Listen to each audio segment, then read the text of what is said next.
Oi, gente! Hoje eu trouxe vocês aqui no meu banheiro com a cara toda cheia de argila, porque estou com muitas heranças da Páscoa, né? Ó, o meu rosto tá cheio de bolotinhas e eu vim fazer uma limpeza.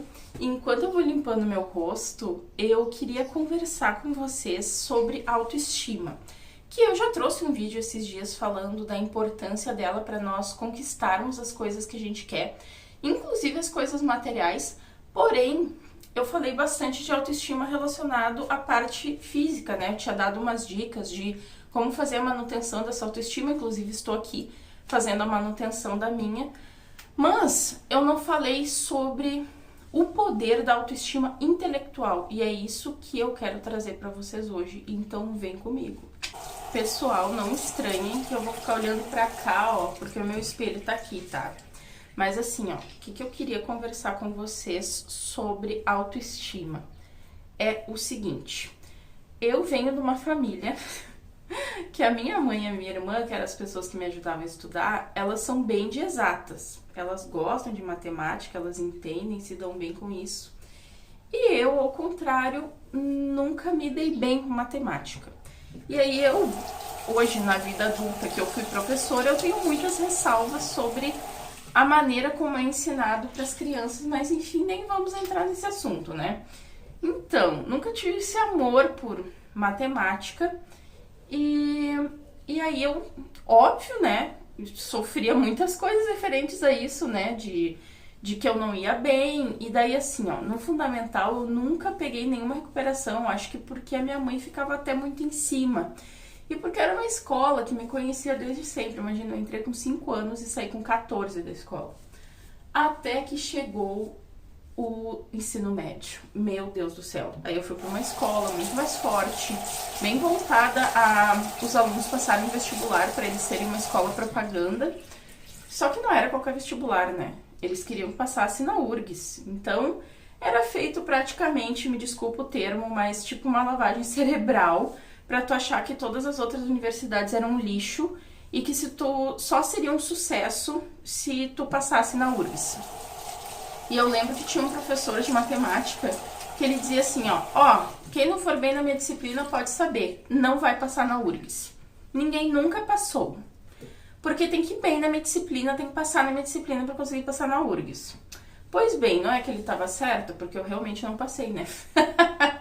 Só que assim, gente, isso são coisas que mexem com a autoestima de um jovem. E nós, quando nós somos adolescentes, tudo é muito maior, né? Tudo é muito mais drástico e aquilo entra com tanta força na nossa mente que aquilo virou uma verdade, que virou mesmo, né? E eu reprovei no 3º ano em matemática e física, o que, entre aspas, tudo bem, porque eu realmente não fui uma aluna dedicada naquele ano. Só que o problema é que isso me gerou muitas questões psicológicas, porque é claro que a minha família não ficou feliz, né, que eu reprovei, ainda mais que eu estudava numa escola privada, acho que nenhuma família fica feliz de pagar um ano de escola para um filho e o filho reprovar, né? Mas tinha todas essas questões também, que aí eu fiz o vestibular mesmo tendo reprovado, claro que eu não passei, aí chegou no outro ano, né, eu refiz ali o ensino médio, fui fazer o vestibular da URGS de novo e aí não passei de novo. E nesse ano, esse 2º ano que eu fiz o vestibular da URGS de novo, eu fiz o Enem, que eu não tinha feito no ano anterior.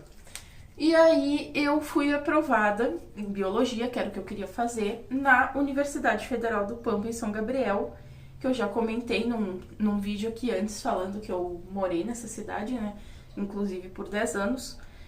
E eu fui fazer. Só que aí o que aconteceu comigo? Que aí agora que entra o ponto que eu quero falar, né? Gente, quando eu cheguei na universidade, eu me senti um lixo, assim. Tudo eu achava que não ia dar, sabe? E aí eu tenho uma questão muito forte, que esses dias eu tava até vendo um vídeo da Mari Maria, daí eu pensei, nossa, me identifiquei muito. Que eu só gosto de estudar o que eu gosto. O que eu não gosto de estudar, eu não quero estudar. E eu sempre tive isso. Então, por exemplo, eu sou uma pessoa que nunca fui aprovada num concurso. Como eu sempre digo, aprovada eu sempre fui, em todos, tá? Todos tá lá, aprovada. Só que a minha colocação tá muito baixa. Então eu fazia concursos para bióloga e para professora de ciências biológicas, né? A melhor colocação que eu já fiquei foi 25º lugar. E isso tanto para professor de biologia quanto para biólogo nunca é chamado, porque é sempre pouquíssimas vagas. E aquilo era o meu máximo, porque eu odiava estudar aquilo, eu odeio decorar. Eu nunca consegui decorar. Então, quando um professor ensinava decorando, era uma situação horrível para mim. E o concurso não tem o que fazer, porque tu tem que decorar aquelas leis. E eu acabo indo bem nos concursos só nas partes que eu gosto, tipo a específica, né? Então era isso que aumentava a minha nota, né? Eu nunca zerei, eu acho, nenhum, que eu me lembre não. Mas eu acabava não tendo uma nota assim maravilhosa, porque geralmente todos os concursos que eu fazia tinha alguma parte ou de matemática ou de raciocínio lógico e eu ia mal e aquilo me travava, né? Aquilo ficou no meu psicológico, não adianta, né? E eu notei que chegou na universidade e eu sempre com essa função de eu não consigo, eu não dou conta, não vai dar certo. E cada vez mais eu ia absorvendo coisas que me faziam ter certeza que eu não ia conseguir. Então, quando eu entrei na faculdade, a minha ideia era assim, eu vou fazer mestrado e doutorado, certamente eu vou fazer. Tá. Aí eu consegui bolsa com professor de microbiologia, nossa, o auge, assim, eu tava super feliz. E aí um monte de gente começou a falar coisinha no meu ouvido e eu comecei a absorver aquilo pra mim. Também não deu certo a bolsa, o professor e eu nos estranhamos. Eu fiquei até o final da bolsa, depois eu saí do laboratório. E daí eu lembro, nunca vou esquecer, de uma colega que veio falar assim pra mim: ai, tu não pegou com ele as tuas horas? Ai, porque tu não vai receber o certificado por tu ter pego a bolsa. E o motivo de eu ter me estranhado com esse professor foi que essa bolsa exigia que apresentasse um trabalho, né? E ele não queria que eu apresentasse. E eu fiquei justamente ouvindo os outros tocando terror em mim, dizendo que eu ia ter que devolver todo o dinheiro da bolsa. Me deu um desespero. E eu resolvi descumprir a regra do professor. E daí ele sentou na minha cabeça para não usar outro termo, se é que vocês me entendem. Foi horrível e eu era muito nova, eu tinha 19 anos. Aquilo ali, assim, ó, se a minha autoestima intelectual já era um lixo, ali a minha autoestima intelectual foi por água abaixo, simplesmente sumiu. Porque daí eu não tinha coragem mais de pedir para trabalhar em nenhum outro laboratório. Eu não queria ser xingada de novo do jeito que eu fui xingada, esculachada, humilhada por esse professor. Foi horrível. E aí, todo o resto da faculdade, eu fiquei, assim, acreditando que eu não dava conta. Então, eu fui deixando o meu sonho escorrer das minhas mãos. Eu nunca quis ser professora de biologia, e foi o que eu fui me tornar depois da faculdade. Por quê? Porque eu simplesmente deixei essas coisas entrarem na minha mente, até porque eu não tinha nenhum preparo psicológico para isso, não fazia terapia, não sabia de onde pedir ajuda e eu não tinha autoestima de bater de frente com uma pessoa dessas, né? Um professor desses ou colegas que vinham falar coisas que eu acho que não são legais. Eu desisti do meu sonho de tentar fazer o Ciências Sem Fronteiras, eu desisti de tentar mestrado, eu desisti de tudo, porque eu sempre achava que eu não ia dar conta. Eu lembro de novo de outra colega falando, né, que para conseguir mestrado tinha que ter notas muito boas, tinha que ter um currículo bom, e eu não tinha, né? Eu sempre fui uma aluna mediana, e com essa minha autoestima muito baixa que eu vim do ensino médio, eu acabei fazendo com que eu muitas vezes desistisse de cadeiras antes delas terminarem, porque eu ficava, eu não vou dar conta, eu não vou conseguir, e aí simplesmente eu não ia mais. E aí, por que eu trouxe todo esse relato aqui pra vocês? Porque eu desisti de um sonho muito grande, por falta de autoestima. E essa autoestima não foi ali naquele momento com aquele professor. A minha autoestima já vinha sendo moldurada, sendo uma autoestima intelectual baixa há muitos anos. Então, não é naquele momento que tinha acontecido aquilo, foi como se fosse a gota d'água. E aí chegou num ponto que eu desisti de tudo que eu queria, eu entrei na universidade pra isso e eu desisti. Hoje eu tô com o diploma na mão, não estou atuando, provavelmente não vou atuar, continuo sem vontade nenhuma de fazer um mestrado, porque eu fiquei com uma coisa muito forte da área acadêmica ser muito tóxica. E como eu não fui fazer mestrado e doutorado, muitas vezes eu converso com as pessoas que foram fazer, essas pessoas ficaram muito mal. Muita cobrança, e isso tem em qualquer emprego, tá? Não é só em mestrado e doutorado. Mas o jeito como eles falam, eu fico pensando, será que agora nessa altura do campeonato quero passar por isso? Não, não quero. Mas tudo isso aconteceu na minha vida porque lá atrás, bem lá atrás, eu tive essa coisa de falarem pra mim, tu não é boa nisso, tu não se esforça, tu não faz o suficiente. E aí eu fui botando não na cabeça. Fui botando não, até o ponto que eu acreditei que realmente eu não sou capaz, eu não sirvo pra nada, eu não sou inteligente, eu não tenho boas notas, tudo era não.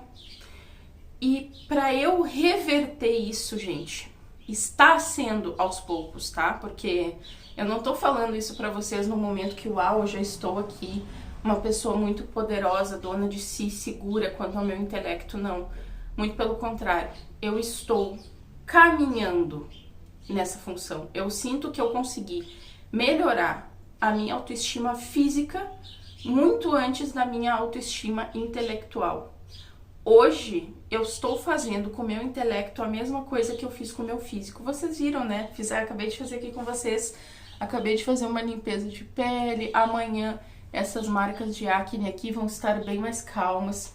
Isso aqui, ó, semana passada tava super vermelho.